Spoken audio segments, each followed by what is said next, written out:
ለዘለዓለም ይባረክ። መወደድ ከእግዚአብሔር ነው። መከበር ከእግዚአብሔር ነው። ጌታንም ማገልገል ከእግዚአብሔር ከራሱ ነው። ምክንያቱም የእግዚአብሔርን ስም ልንጠራ የእግዚአብሔርን ኃያልነትና የእግዚአብሔርን ገናናነት ልናወራ እግዚአብሔር ይህንን መንፈስ በእኛ ላይ ካላደረገ በራሳችን በኃይላችን በስጋችን ምንም የምናደርገው ነገር የለም። መጽሐፍ ቅዱስ ዘፍጥረት 6 ላይ እንዲህ የሚል ቃል አለ። 6:8 ላይ ይሄንን ስለ ኖህ ነው እግዚአብሔር የሚናገረው። ኖህን ይሄንን አድርጉ ብሎ በምድር ላይ የሰው ልጅ ክፋት በበዛበት ሰዓት አንድ እግዚአብሔርን የሚፈራ ጻድቅ የሆነ ለእግዚአብሔር ታማኝ የሆነ ታዛዥ የሆነ የእግዚአብሔር የሆነውን የሚያከብር ክፉ የሆነ የሚጸየፍ አንድ ኖህ የሚባል እግዚአብሔር የሚወደው ሰው ተገኘ። እንዲህ ይላል ዘፍጥረት 8 ላይ ያለችውን ቃል ላንብብላችሁ። ኖህም ይላል ኖህ ግን ይላል በእግዚአብሔር ፊት ሞገስን አገኘ። ኖህ ግን በእግዚአብሔር ፊት ሞገስን አገኘ።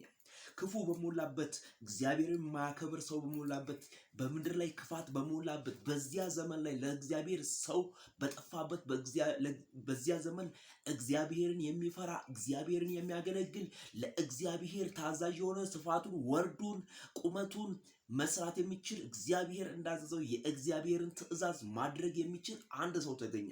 እሱም ኖህ ነው። ኖህም በእግዚአብሔር ፊት ሞገስ አገኘ። እግዚአብሔር በሞገስ በስፋት እግዚአብሔር አምላክ አየው። ጌታ ለዘለዓለም ይባረክ። ወዳጆቼ ወንድሞቼ፣ ዛሬ በእግዚአብሔር ፊት ሞገስን ያገኛችሁ የእግዚአብሔርን ታላቅነት ልታወሩ እድሉን ያገኛችሁ እናንተ ደስ ይበላችሁ። እግዚአብሔርን አገልግሉት። አታፍሩም፣ አትወድቁም፣ አትከስሩም። ምክንያቱም ጌታን አገልግሉ፣ ያፈረ የለም። ሕያው ጌታ ምስክሬ ነኝ።